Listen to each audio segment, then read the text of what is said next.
Salutations. Welcome to Black August. Yeah, strap in. Strap in because we have a show intentionally going to make a lot of people mad today. So let's get it. Welcome, welcome. Yeah, you know what time it is. It's 10 o'clock Central Standard Time, 11 o'clock Eastern Time. I am TNathan, so you must be listening to Conversation with TNathan on the GCPR Network, YouTube, and all my other social media, including the Tickety Talk. Yeah, the Tickety Talk. Greetings, salutations. Y'all hang out, hang out. I'm not drunk, and I'm not having stupid ass conversations about black people being racist. Yeah, I'm leaving that up to other people tonight. I'm ready for the intro. What's up? What's up, nephew of mine? What's up, Chief of Security? My Chief of Security actually made it tonight, so I can't talk about him like I did the other night when he wasn't here. So don't, and nobody snitching, not snitching here, because you all were complicit if you were here. Greetings, everyone. Greetings. Come on in. Yeah, I have to give people a moment to find me because telling what um, channel I'm on because of suspension. Raven, greetings, salutations, greetings, Henry, greetings, everybody. Greetings to you all across the world. It's like like I say, I cannot believe I have an international radio show. It sometimes just blows me away that I am actually being listened to by people in Romania and in South Africa. I mean, as it just grows, and I am just humbled and honored. Even if I know why I don't have a lot of people on TikTok because I've learned people can't stand me. But it just humbles me to have people that are actually listening to me across the world every night, Monday through Friday, from 10 o'clock Central Standard Time, 11 o'clock Eastern Time. And that I was invited to do it is even amazing. So before we get into tonight's topic, what we gotta do, we gotta pump promo. Just a minute.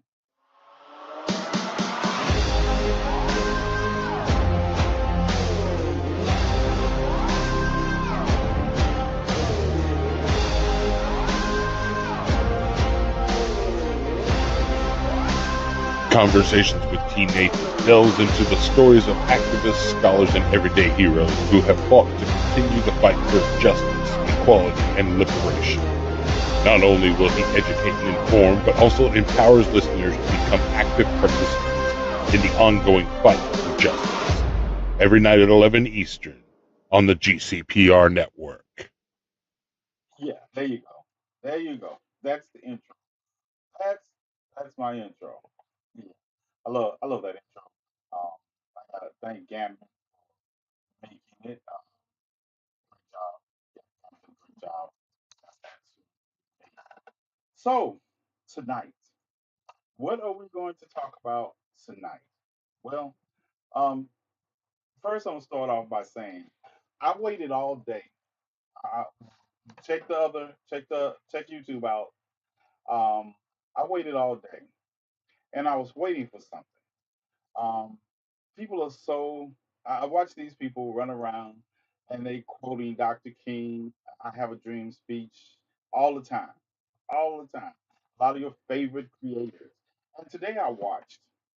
Today I was wondering how many of those creators would take an opportunity to even talk about this being the 67th anniversary of the People's March on Washington for Jobs and Freedom, where the iconic I Have a Dream speech was given in 1963. On this date, August the 28th, 1963, 4 years before I was born, the iconic March on Washington for Jobs and Freedom took place, where Dr. King gave his I Have a Dream speech. And I watched. It was only one creator and that I saw that talked about today's significance, and that was Black Cabinet Education, Lord Birkenau. Spectacular job. And that's what I had planned to do tonight, but I was just watching today to see how many people made reference. a video or something. I put this is a video on my backup page talking about it, but I waited till later to post that video because I wanted to see how many people just organically would talk about that day on August the 28th, 1963, when Dr. King had gave his I Have a Dream. So tonight, in case you didn't know what we were going to be getting into, now you know. Um,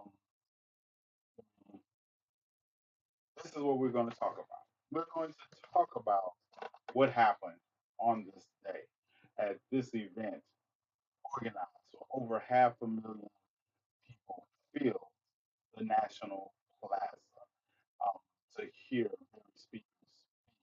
Um, this event was organized by A. Philip Randolph, Stephen Clark Porters, if you don't know who A. Brother of Stephen Clark Porters, and the great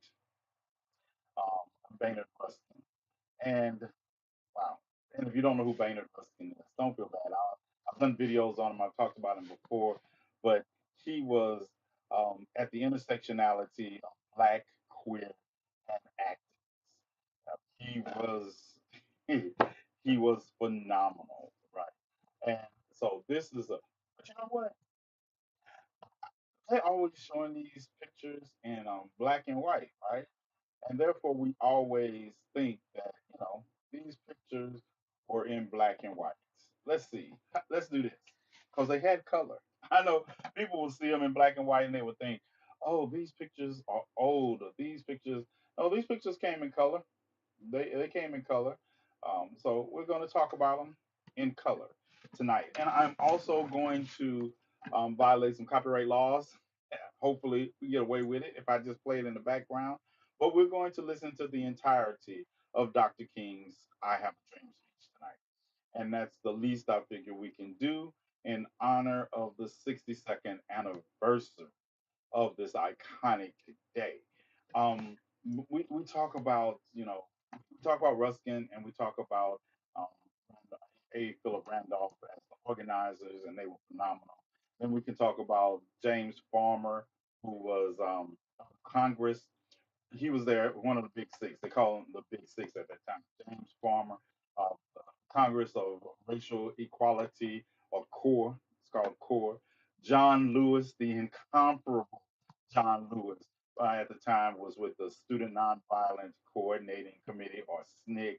Talk about Dr. King, of course, was there representing the Southern Christian Leadership Conference. Roy Wilkins was there, the National Association for the Advancement of Colored People, or the NAACP. Whitney Young was there, National Urban League, and like I say, and A. Randolph is also considered a member of the Big Six. And this is what you're looking out at right now. This is the National Plaza that you're looking out at when over half a million people showed up for this. And yeah, I'm not drunk, so that's probably not going to be a catch all. I'm not drunk and having inane conversation. So, it is what it is. I want to talk about like this this picture of Dr. King. It's one of my favorite pictures as he addresses the crowd out there in front of Lincoln Monument that the speech will take place in front of. And that's Dr. King. Like I say, all we're used to seeing there are colored pictures from this time period. It wasn't that long ago. Like I say, it was 4 years before I was born, and we were still fighting for the same things 4 years before I was born that I was marching for 60 years later um, across the country. Yeah, same things: jobs, freedom, police brutality. All that was covered in the March on Poor People's March on Washington for justice, for jobs, and yeah. So first, I go through some pictures. I want to because I want to talk about some of the people that were there. Like I often talk about her. I often talk about the incomparable Lena Horne. She was there. She was there. She helped finance. That's another thing. I was like, this is a time when people put their money where their mouth was. Lena Horne helped finance many civil rights and Evans, from Dr. King to Medgar Evers. She was there. She didn't just send a check, she showed up. She showed up, and no Secret Service or anything. She showed up, and she was amongst the people, and she was safe. Lena Horne was there. Also had, I don't know how many of y'all know that this is Joan Baez. I don't know if you all know, anybody knows who she is. She's a folk singer at the time, big folk singer, and she performed. She performed at the March on Washington, and also was a staunch supporter of the civil rights movement with her wallet, not just her appearances, but she supported those those movements. And then of course we have I don't know if you all know Odetta. Um, some of you all don't. Let's see. Do I have my picture? Oh yeah, Odetta. Odetta, another entertainer that also performed there, and she performed. She performed a lot with Bob Dylan at that time.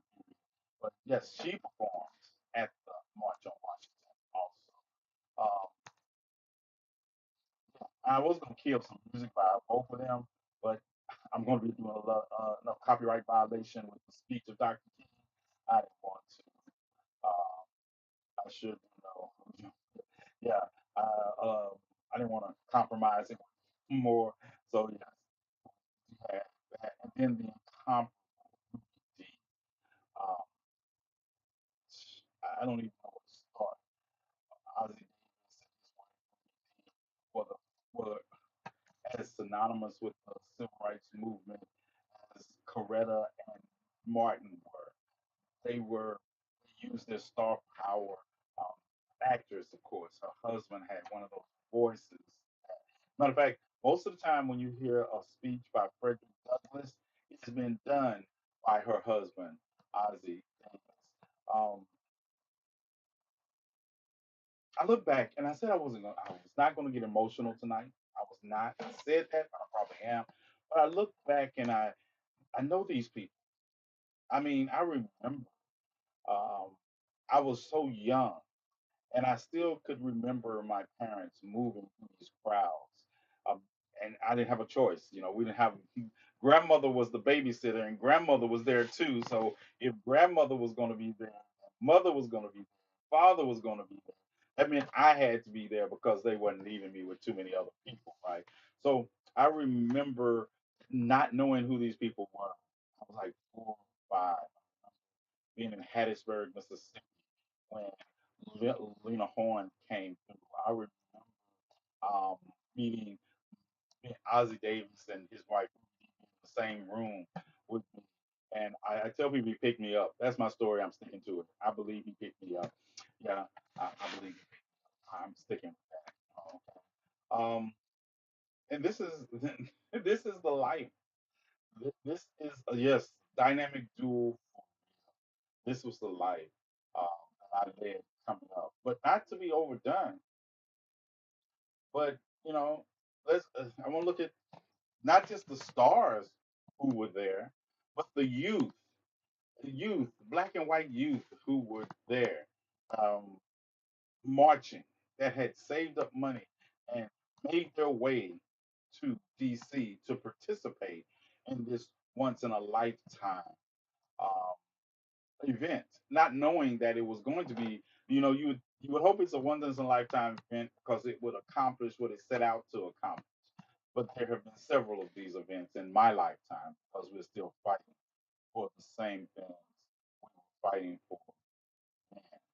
And not to be outdone, like I say, normal people there.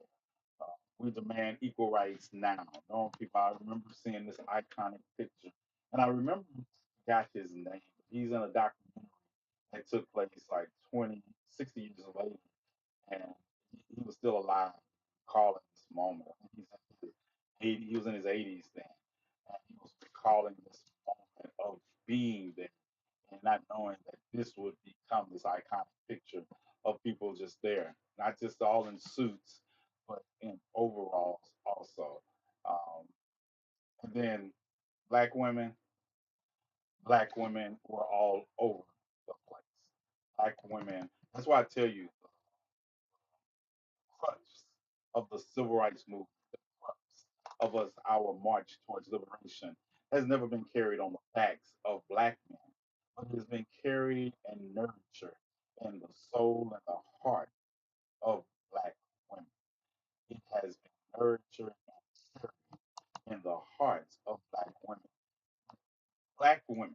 That is why Dr. King's legacy lived on, was not because of Dr. King, but because of Coretta refusing to let it die. She is the one responsible for the King legacy being in Atlanta, being in the memorial centers, being in the museum. She is the one who kept all of this alive after his death.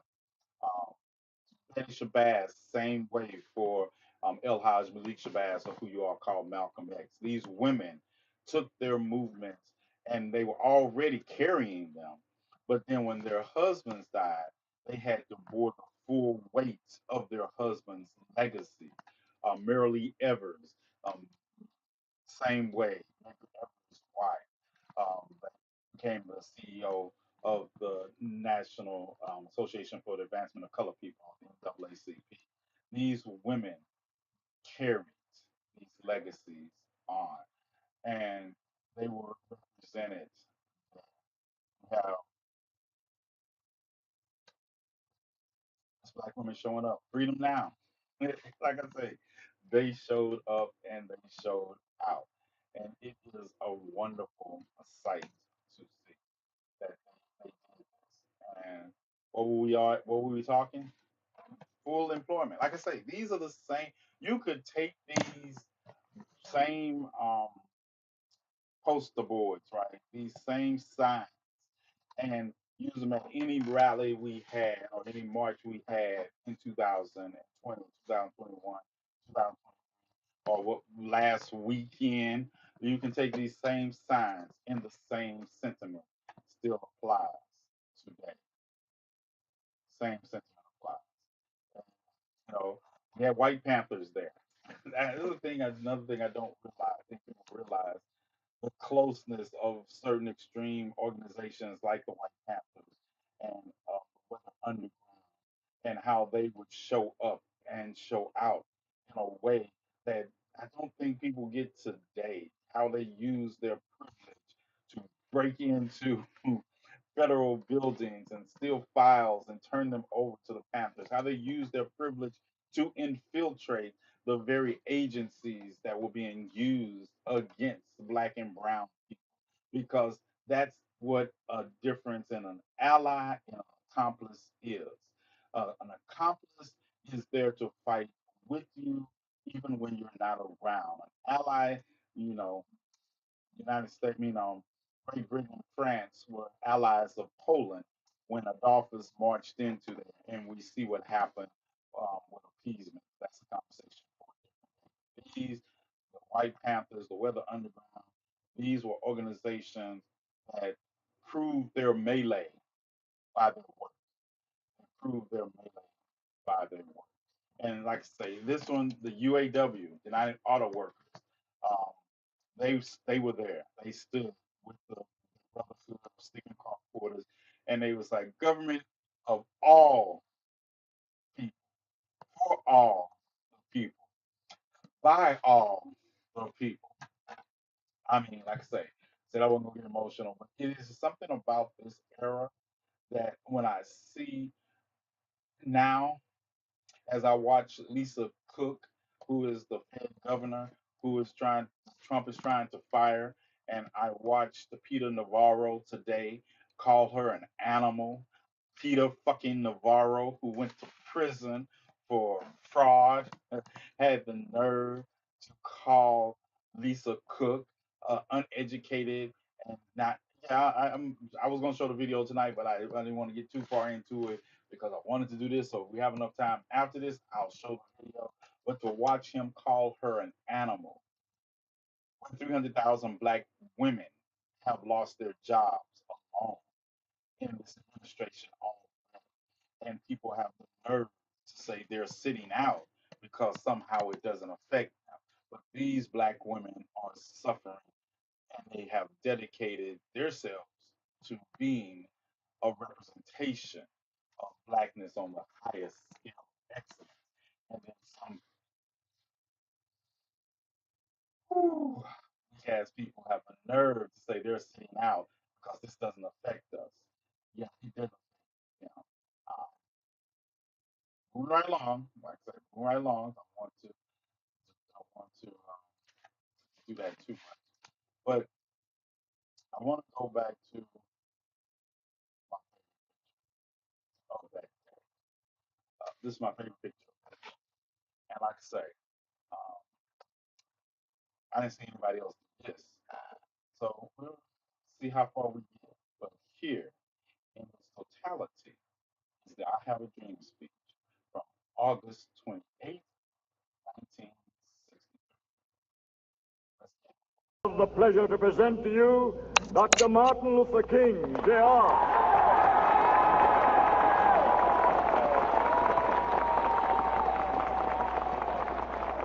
Sound check, sound check. I am happy to join with you today in what will go down in history as the greatest demonstration for freedom in the history of our nation.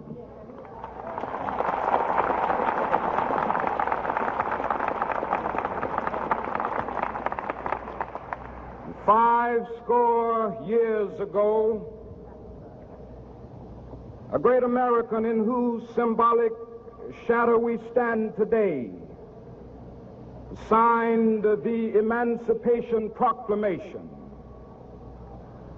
This momentous decree came as a great beacon light of hope to millions of Negro slaves who had been seared in the flames of withering injustice. It came as a joyous daybreak to end the long night of their captivity. But 100 years later, the Negro still is not free. 100 years later, y'all don't hear him? the life of the Negro is still sadly crippled by the manacles of segregation and the chains of discrimination. 100 years later, the Negro lives on a lonely island of poverty in the midst of a vast ocean of material prosperity. 100 years later,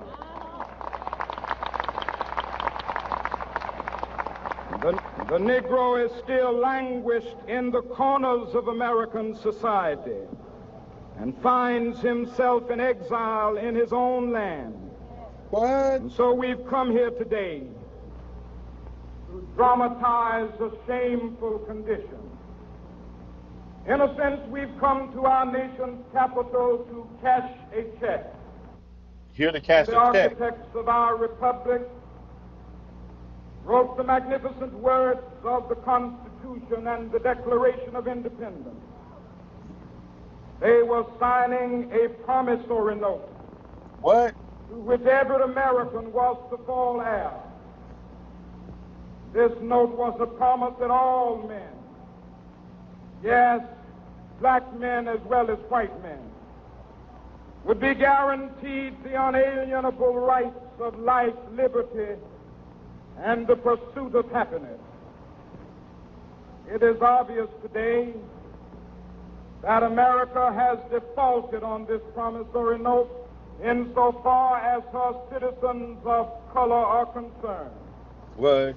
Instead of honoring this sacred obligation, America has given the Negro people a bad check, a check which has come back marked insufficient funds.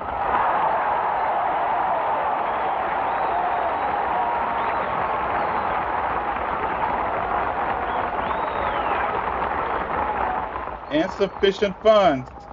But we refuse to believe that the Bank of Justice is bankrupt. We refuse to believe that there are insufficient funds in the great vaults of opportunity of this nation. So we've come to cash this check, a check that will give us upon demand the riches of freedom and the security of justice.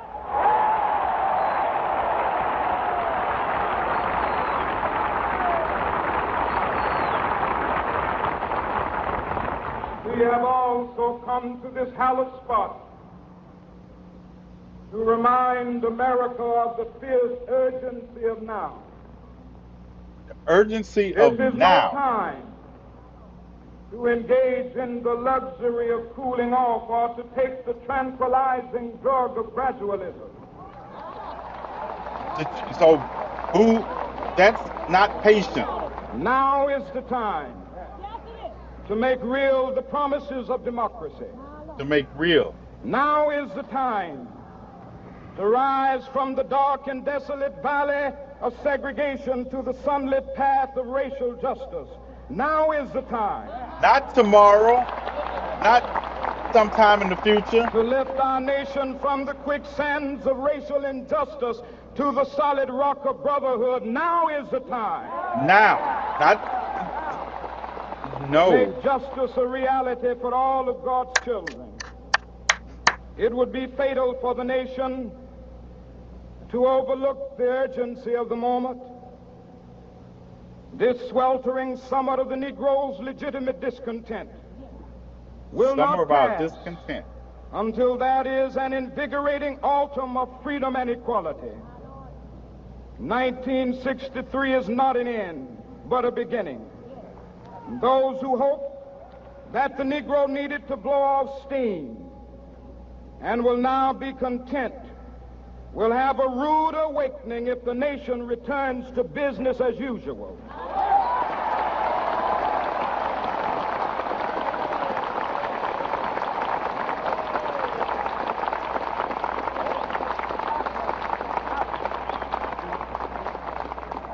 There will be neither rest nor tranquility in America until the Negro is granted his citizenship rights. The whirlwinds of revolt will continue to shake the foundations of our nation until the bright day of justice emerges. But that is something that I must say to my people who stand on the warm threshold which leads into the palace of justice. In the process of gaining our rightful place, we must not be guilty of wrongful deeds. Let us not seek to satisfy our thirst for freedom by drinking from the cup of bitterness and hatred.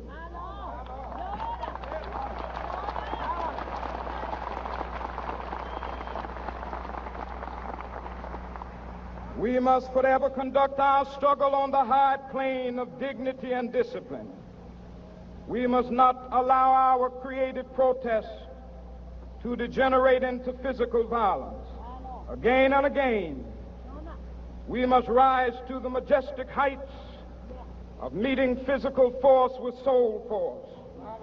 The marvelous new militancy which has engulfed the Negro community must not lead us to a distrust of all white people. For many of our white brothers, as evidenced by their presence here today, have come to realize that their destiny is tied up with our destiny.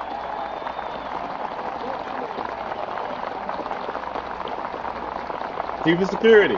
Chief of Security. And they have come Give it a to minute. realize that their freedom is inextricably bound to our freedom. We cannot walk alone. And as we walk, we must make the pledge that we shall always march ahead. We cannot turn back. There are those who are asking the devotees of civil rights, when will you be satisfied?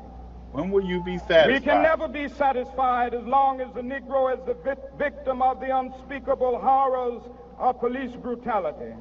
What? We can never be 1963? satisfied 1963? as long as our body is heavy with the fatigue of travel, cannot gain lodging in the motels of the highways and the hotels of the cities.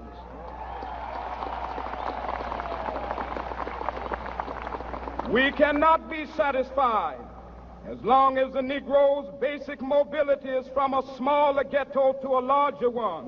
What? We can never be satisfied as long as our children are stripped of their selfhood and robbed of their dignity by signs stating for whites only.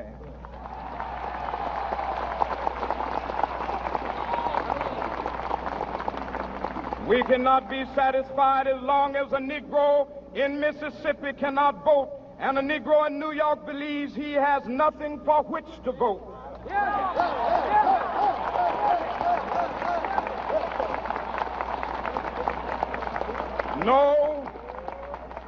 No, we are not satisfied, and we will not be satisfied until justice rolls down like waters and righteousness like a mighty stream.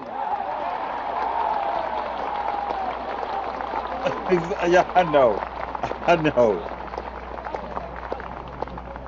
I am not unmindful that some of you have come here out of great trials and tribulations. Trials and tribulations.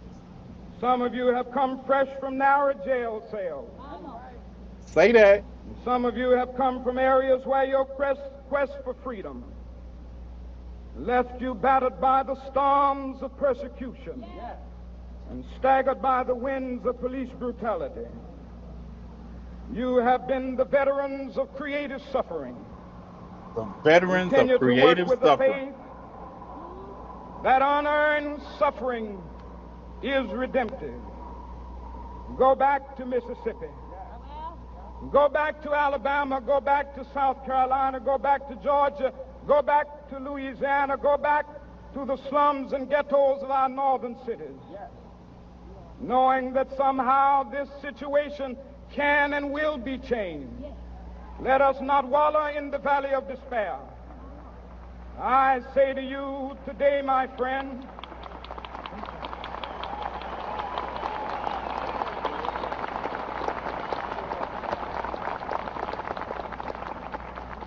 so even though we face the difficulties of today and tomorrow, I still have a dream. It is a dream deeply rooted in the American dream. Now let's get to the part everybody can quote. I have a dream that one day this nation will rise up and live out the true meaning of its creed. We hold these truths to be self-evident, that all men are created equal.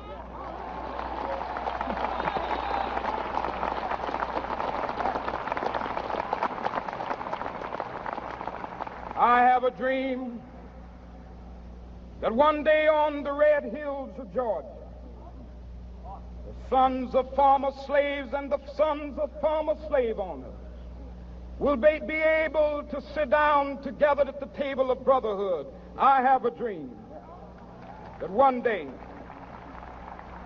even the state of Mississippi, a state sweltering with the heat of injustice, sweltering with the heat of oppression, will be transformed into an oasis of freedom and justice. I have a dream that my 4 little children will one day live in a nation where they will not be judged by the color of their skin, but by the content of their character. I have a dream today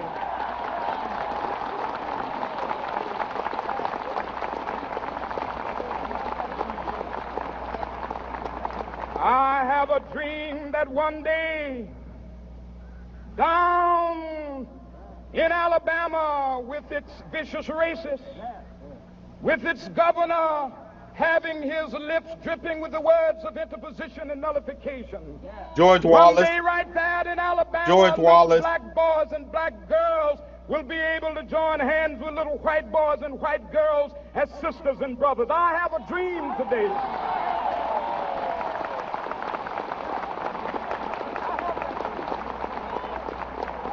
I have a dream that one day every valley shall be exalted, Every hill and mountain shall be made low, the rough places will be made plain, and the crooked places will be made straight, and the glory of the Lord shall be revealed, and all flesh shall see it together. This is our hope. This is a faith that I go back to the South with.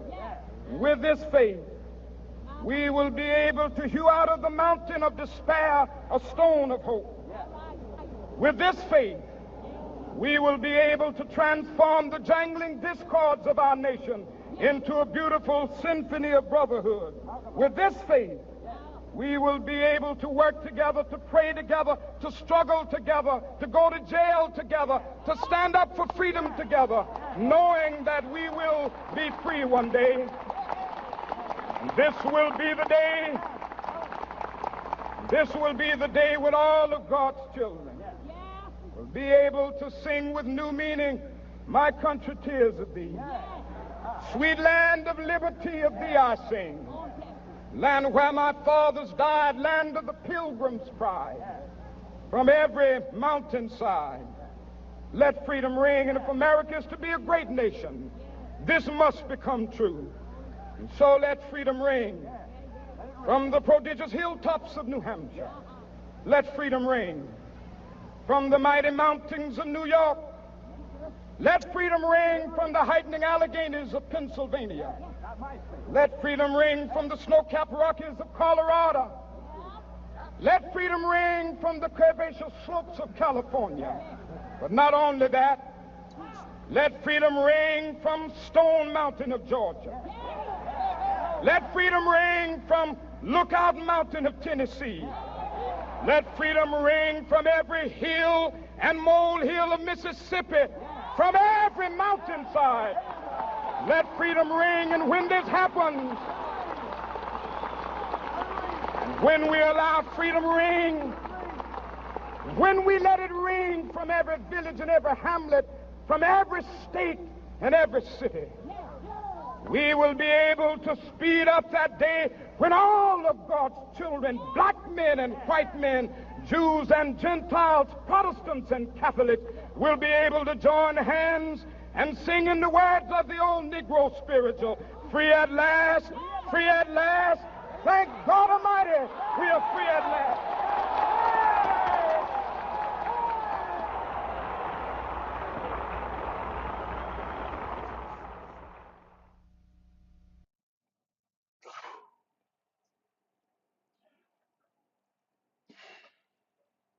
Um,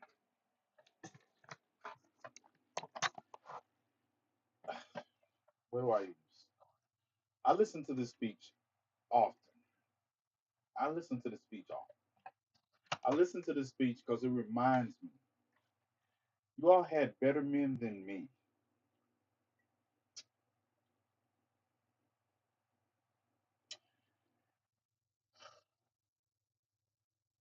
You all had better men than me that tried to appeal to your grace, that extended everything Dr. King dreamed of is a beautiful dream. That was 63 years ago. That he was talking about something that still hadn't been solved in 100 years before then. I listened to this speech and I reveled Dr. King um, because for the moment, this was 63. Let's talk about King in 67. But in that moment, he was extending the olive branch of grace to a nation that only 33% of the people in it believed he was even moving in the right direction. They thought he was moving too fast. And that's why I say, Dr. King and I departed on a lot of things, doing with the method, not with the goal. Don't ever think that Dr. King and I, my problem with Dr. King is his goal. It is the method. And it wasn't the method in 63, it's how people were trying to use that method in 2025 when it was proven. Dr. King is a shining example of a better man than me who wanted to do this by trying to appeal to the humanity of the enemy. And we have discovered succinctly that our oppressor has no humanity to appeal to. Do you understand? I I weep because I know that it's not going to come about because they have no humanity to appeal to. I weep because he was a better man than I will ever be.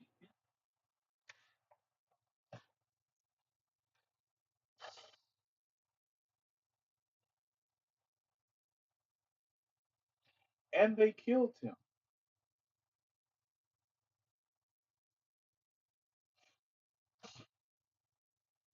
And they killed him for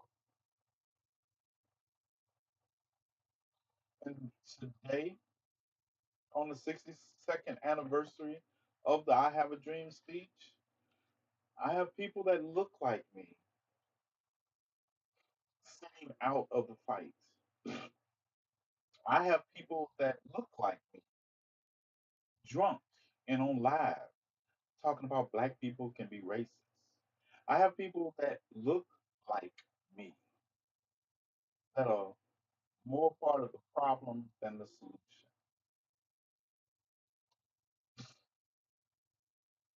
Dr. King, don't ever get it fucked up.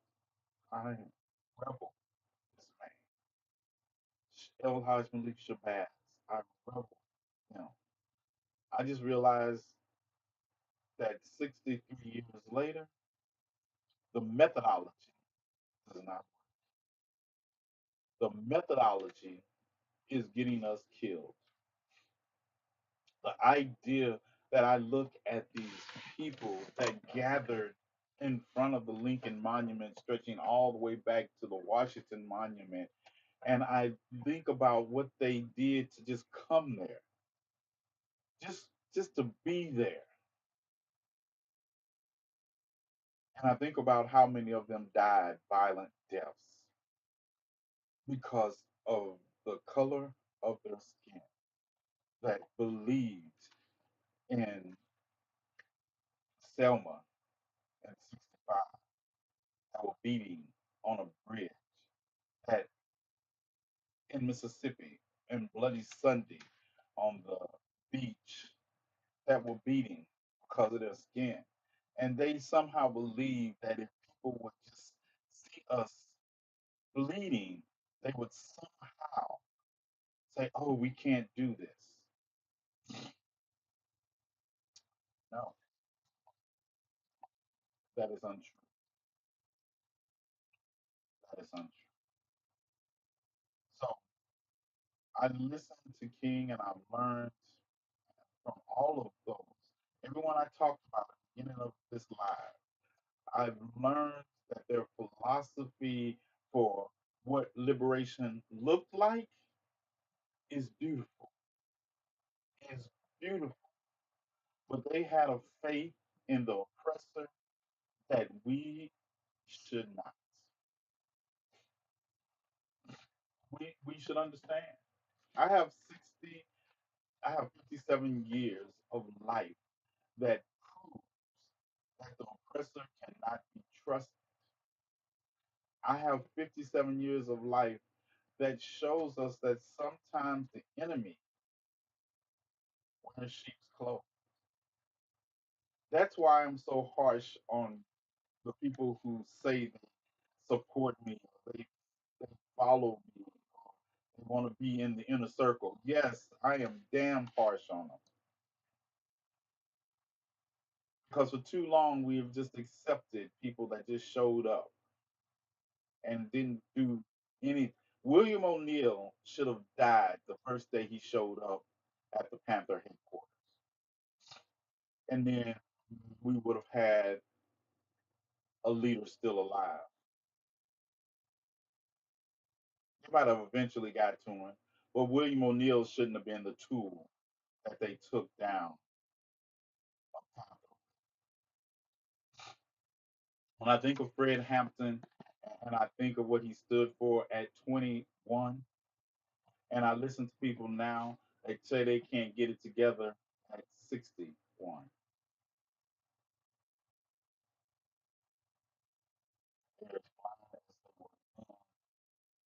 Yeah, our blood doesn't. They're not blind. Our blood doesn't move them. We sacrifice our blood in the streets all the time, thinking it will move something. No, I'm with sacrificing the oppressor's blood. I don't bleed well. I don't bleed well. Ask anybody who's ever. The last thing you want to do is draw my blood unless I'm voluntarily giving it to you in a donation. But to draw my blood against my will is to incur my wrath, and my wrath usually requires me to pull someone to pull me off of you or dirt. This is why I tell you all that sometimes some of y'all get on my nerves because we're talking about the same things over and over. And y'all are not receiving them because y'all are not willing to do what it takes. Y'all are not. I hate it that sometimes y'all can't even read me after you followed me for years and you can't read me in one of these rooms. It really annoys me to my core that you can't simply say this is a time for jokes. This is not a time. It annoys me because I know if I'm not careful, I will lash out, and I have to do that. I have to do that, and I hate sometimes being put in that position that we'll be talking about something. I don't need. Listen, my mental state is fine. I don't need to laugh and joke about every goddamn thing I talk about. I'm good. I'm good. I'm not. I was built to not break down. I'm on the small screen because I'm about to start cussing. I was built to not break down. Yeah, I'm not going to have a mental health episode and disappear and be like, I need to go take a break from the pain and suffering when my ancestors have endured pain and suffering that is mega years beyond anything I can comprehend when it comes to, and they didn't sit down or have a mental health breakdown. So if I'm not laughing, I don't need you all to make me laugh. I'm good. But it just irritates me that after all these years, I have to tell you that. It does. I can't pretend. It does. It does when I'm talking about something serious and someone throws up something irrelevant to what I'm talking about because that, and tell me, well, that's how I cope with it. No, that's how you escape it. That's how you escape it. Because if you're not, if you're escaping from coping with this, then you are the one that maybe need to examine your mental health. People are like, oh, you didn't give me a trigger warning for this. Yeah, none of our ancestors got trigger warnings when they were snatched and drugged across the Atlantic and brought to a country where their language was not even spoken. Yeah, they didn't get trigger warnings. I talk about something and say, oh, you could have given me a trigger warning. I am not responsible for your triggers. I'm not. This is the real world. See, that's coddling. I don't have time to coddle you all in the face of an administration that is seeking to undo the minimal draws that we have gotten in the last 200 years. The minimum, the bare minimum. Did you hear King? That's one thing I always talk about King. And that's why I know people didn't listen to this whole speech because they always talk about be patient. King wasn't talking about being patient in 63. King was not talking about being patient in 63. He said now. The idea that people interpret that some other way except meaning now is ludicrous. The idea that uh, when I tell you, if I had a month to pick to discuss, I discuss Black History year round, but if we needed a month, we should have picked August. That's what happens when you have other people. Dr. Carter G. Woodson did not pick February, the month, as Black History Month. He picked a week in February as Negro History Week. But of course, have to have Gerald Ford come in and say, hey, we're gonna give you. No, you don't give me a goddamn thing. That's why I don't like Juneteenth as a holiday for the federal government. Because federal government feel like, oh, we're gonna give you. He gave us something we already had. You gave us something we already had. What the fuck? Yeah, I'm in the mood. I'm about to start cussing because who? What? Yeah, what's up, Reese? Oh, who in the fuck sits around and talks about this is it? And now everyone wants to go out here. Oh, this is Juneteenth. This is Black People Freedom Day in America. What America did you all live in? Because I don't think we lived in the same one. I'm trying, Reese. I'm really trying. I got 8 more minutes. I'm trying, but I already used one, and that's $25. And I'm sure I use more this week. So I don't. I really don't expect to make money from my radio salary. I don't have a radio salary because I cuss at least 10 times a week, and I don't.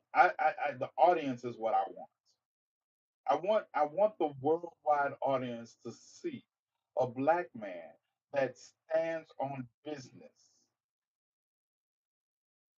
not the idea that I'm looking at people and you give us stuff just to take it away and we're supposed to be joyful. I am watching the Smithsonian being threatened by Donald Trump over slavery.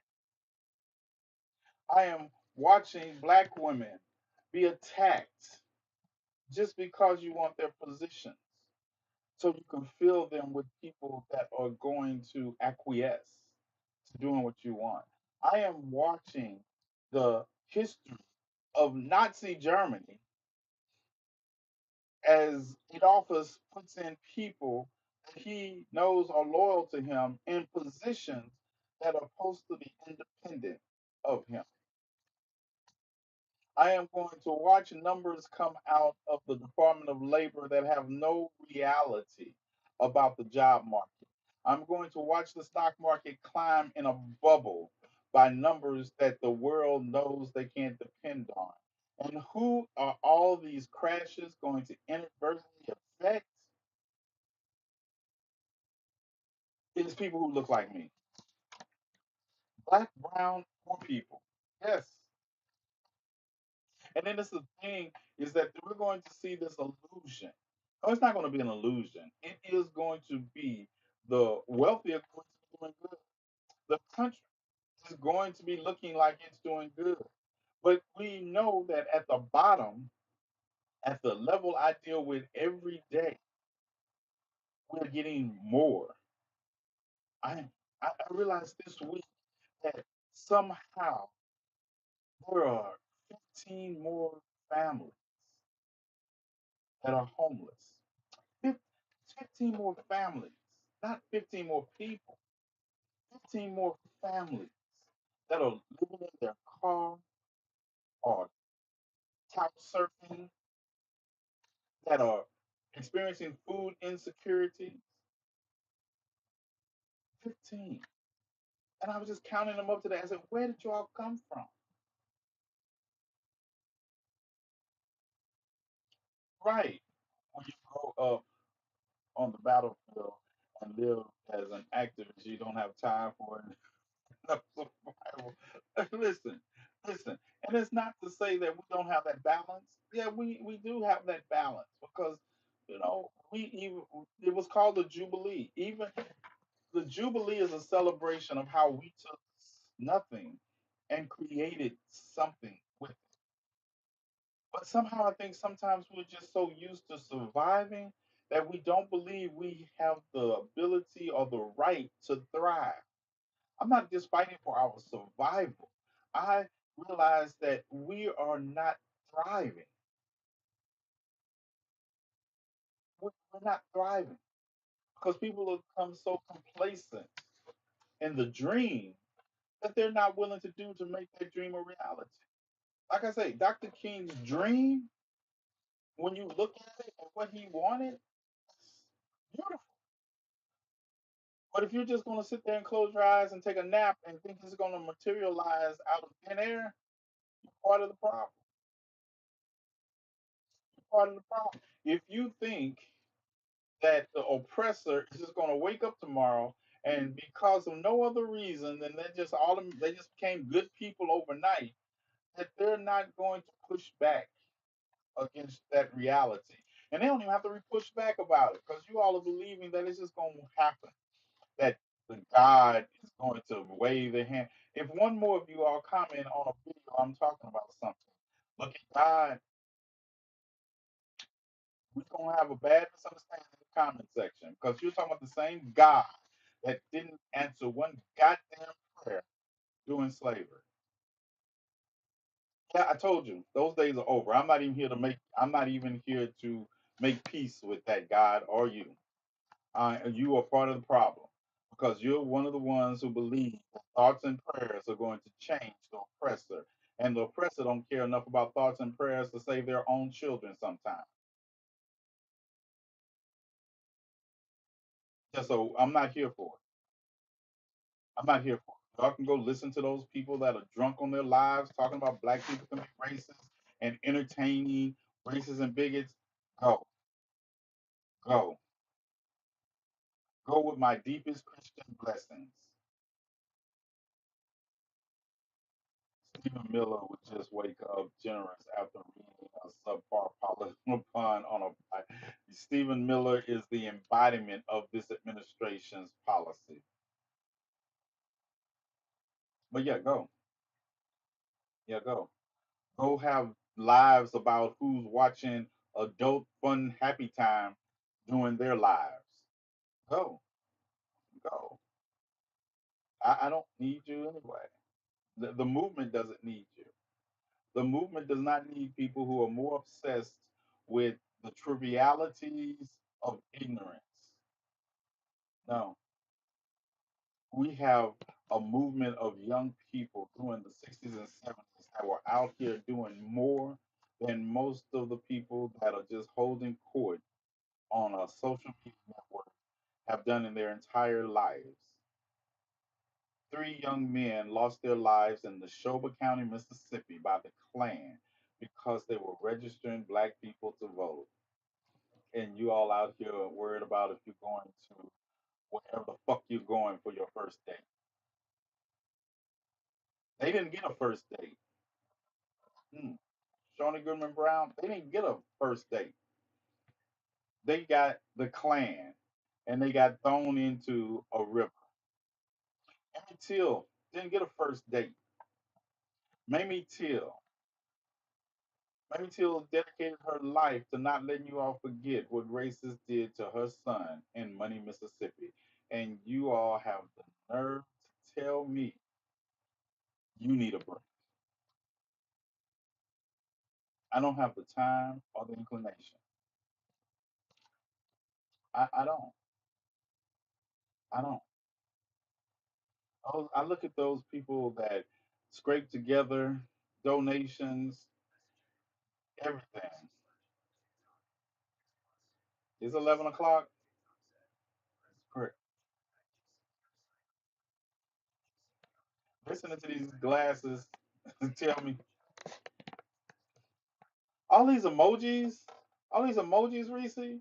You ever had AI try to describe to you an emoji in your ear? All these emojis. All right, I guess that means log out of GCPR. Must be that time. What's up, GCPR? Thanks for joining me.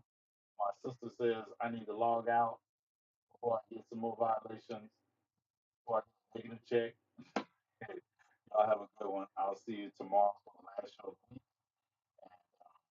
Yeah, y'all know what time. I know it. Peace out. All right, Reese. I think I'm logged out. Green light stopped flashing. I guess I'm logged out. Just for a minute. I'll close it. No, I'm not going anywhere. I was logging out of my radio program, Henry. I was just logging out the radio. I have a radio program that is simulcast. That's why I be talking about my fines. But no, I'm still here for a moment. Not too much on my stalker. Yeah, Henry, I'm just logging out of the radio show on the GCPR network. But this is the reality that we live in. And I just get tired of people just everything but deal with that reality. Not only or deal with it by believing that things that are not true. Like I say, people have known me for years. I have not wavered from this position. There are people that have wavered, that have gone over to mm, the mediocre dark side. I'm not talking about the dark side, but I look at a lot of people and I realize you all were only here to get enough followers to have a brand deal. Have a brand deal. Sorry, I haven't been commenting as much. I'm listening. These doubles are making me sleepy. No, you're good, Jay. You're good. I know you're there. Sometimes I stay here just to keep you woke. Sometimes I just stay here to keep you woke. But yeah, a lot of people, and Jason is in here, and I think about all the people that have so much to say about Jason. But Jason has always been there for any meal I need to serve, anything I need to go. I never forget. He's had my back. He had my back and he drove. Um, does he need some work? Yeah, he needs some help, but that's what I'm here for. And people get mad at me because I won't turn my back on him. Because at the end of the day, some of y'all have turned your back on what I stand for, regardless of maturity factor or some of the things y'all believe. At the end of the day, I'm going to stick with the people who stick with me. Yep, a lot said about me, but I've always had a good heart. No, I don't know if you have a good heart. I don't think we don't have good hearts in general. We just have a good heart for people who need. It's a difference. It's kind of hard, complicated, but yeah, you. But at the end of the day, y'all can give it up. I need people to walk the walk and talk the talk. I just don't need people to pat. I don't need pats. I don't tell you something else. I don't need pats on the back. I don't need your pat on the back. I don't. Sometimes in the comment section they be like, "Go King, you so right." I'm like, I knew I was right when I made the video. Now what you gonna do about it?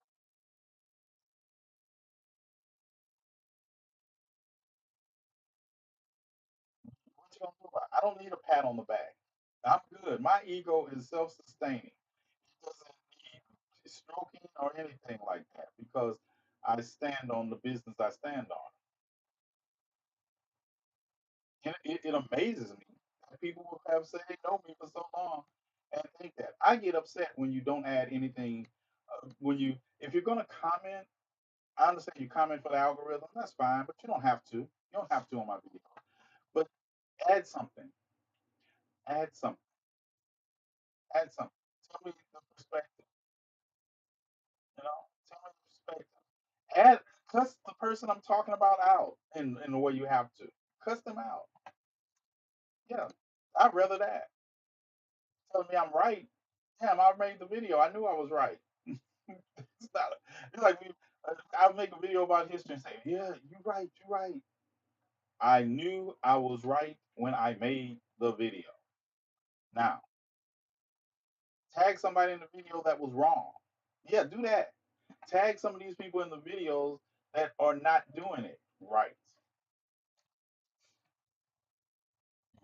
Call me today. I'll hit. Oh, he needs to get. listen, listen. I know that, and that's why I don't call you sometimes. I know that. I know that.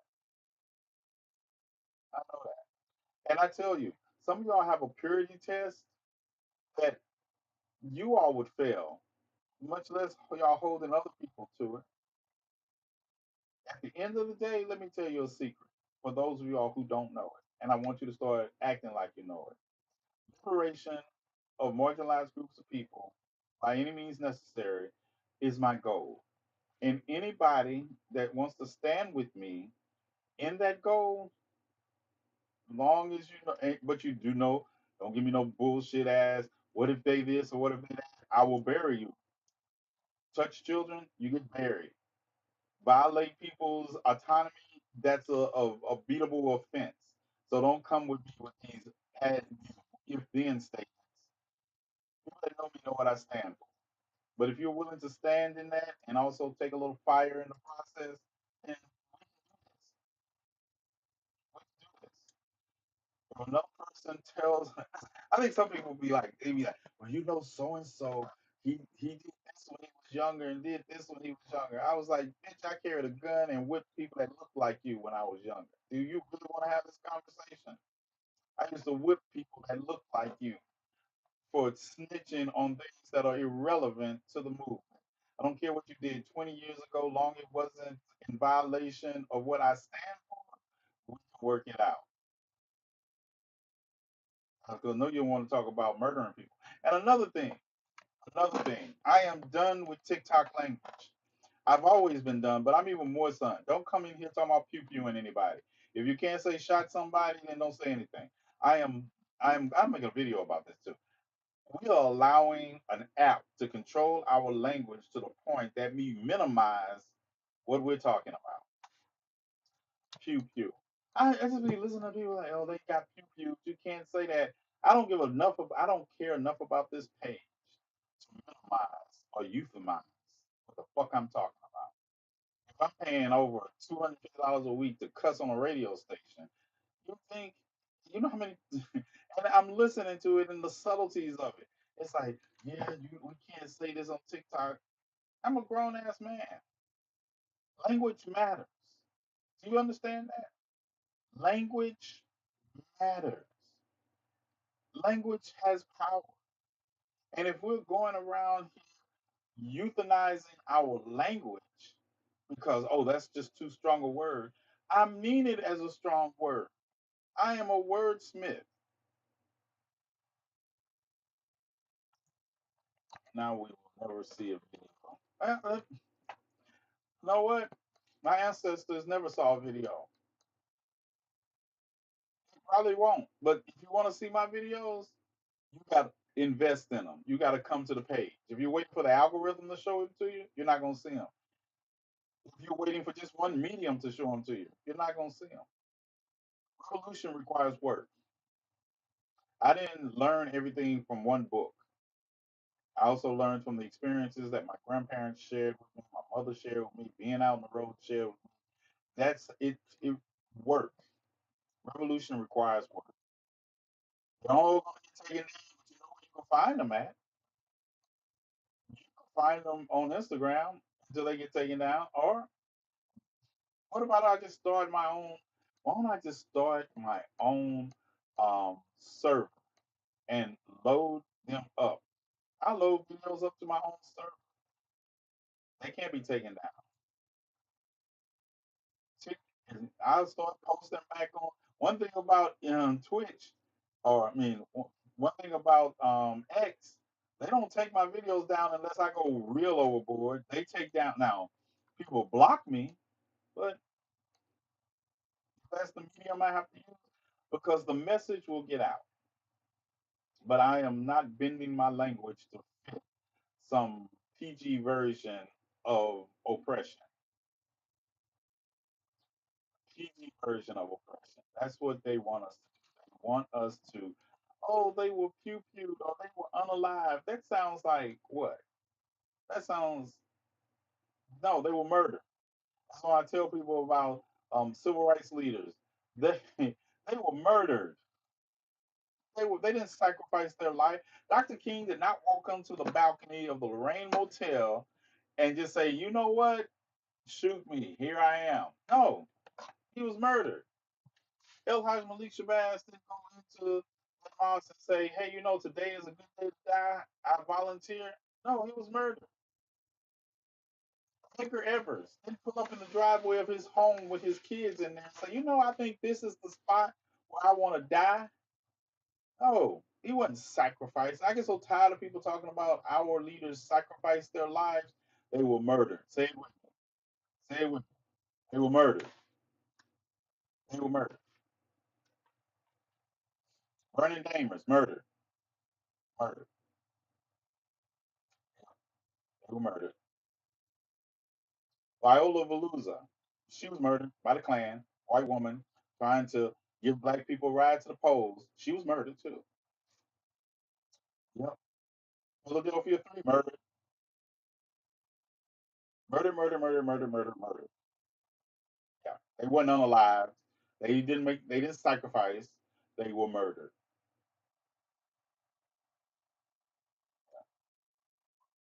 Matthew Shepard, murdered. Harvey Milk, murdered. Yep, murdered. Murder, murder, murder. All of them. All the revolution, murdered. Fred Hampton, murdered.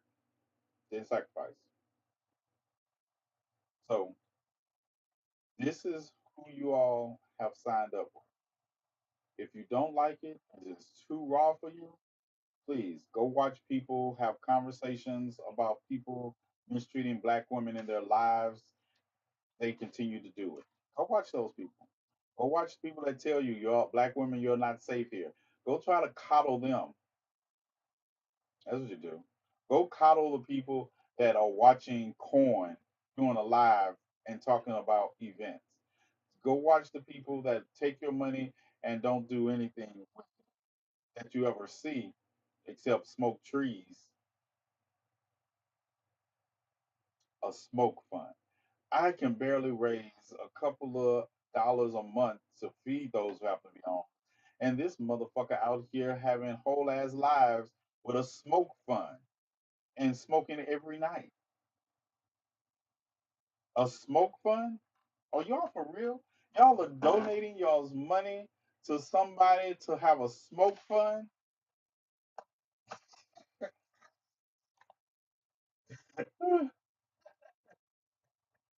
Yeah.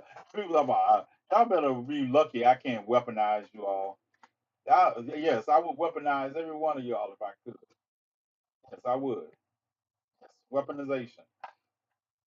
I told you by any means necessary. You sign up with me, you sign up to be weaponized.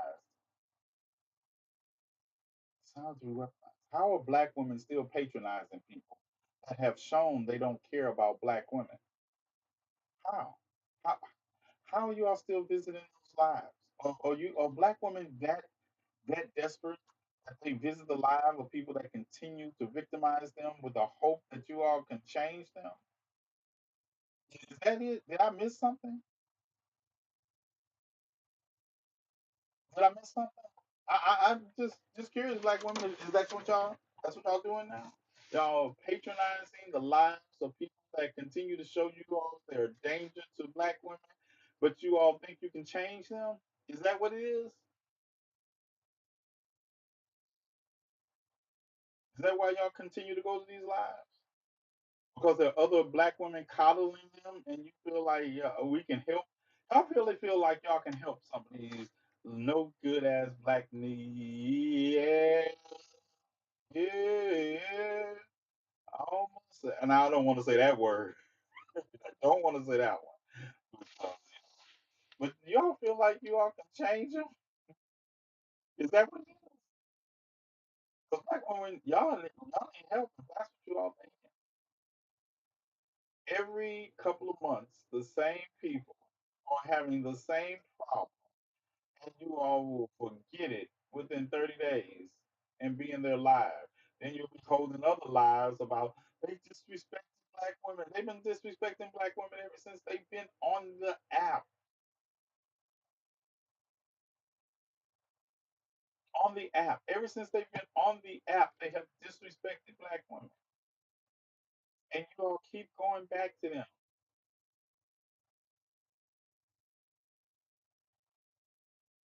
Make it make sense. Make it make sense. Drop for $10. I'm like, yeah, you got right. It's like it's wild. It's wild. It is wild. And then the first person to be talking about, well, we need liberation and we need this. What does liberation look for you like to y'all? Pay in the box is a scam. I don't care. That's the whole point. I don't care. I just was like, you all falling for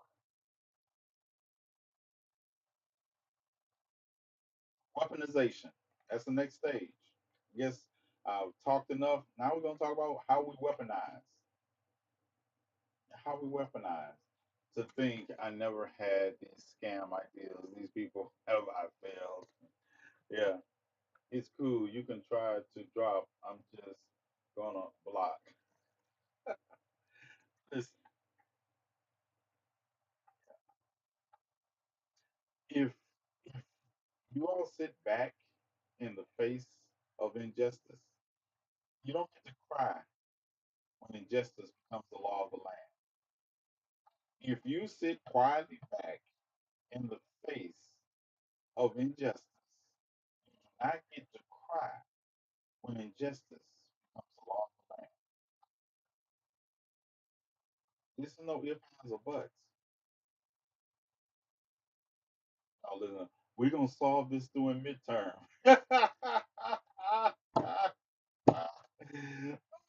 Still don't even know what midterm is, but y'all go right ahead. Yeah, go right ahead. Don't know a candidate's name on midterm. Listen. Let me tell you. This is a side note. Let me tell you how stupid some people are. Someone tagged me in a live, and I thought it was like I go in there, I saw somebody in there, and I was like, okay, this must be a good conversation because they follow me. Yeah, I unfollowed them after this conversation, and they were talking about juryman. I said, okay, they're having a good conversation about juryman. I'm just gonna listen, and they're talking about juryman, and they were talking about running for mayor, talking about running for mayor. And they were like, I don't know because, it's this district going to be gerrymandered so much. I don't know if I can run for mayor. Let me explain something to you. No matter how gerrymandered your state is, it doesn't affect your mayoral race. Because the mayor's race is decided by the city you live in. Your city can be gerrymandered for districts for state election and federal elections, but it can't be gerrymandered for local elections for mayor. And I'm like, yeah, you don't deserve to be mayor if you don't understand that. You don't deserve to be mayor. You're just talking on a topic and trying to apply it to you, and you can't convince me you're running for office. When I heard the person say that, I was like, I see why. Yeah, they're going to split LA into the city of Los Angeles and the city of Los and the city of Angel. They're going to have two different mayors because that's what gerrymandering is supposed to do. Right? Oh, shut up. But these people are having conversations with other people in their lives. Like, must be the time. All right, y'all. I appreciate y'all. Appreciate y'all as always. Staying up. Um, yeah, we have things coming up next month. And the month after is October, birthday month. Good night.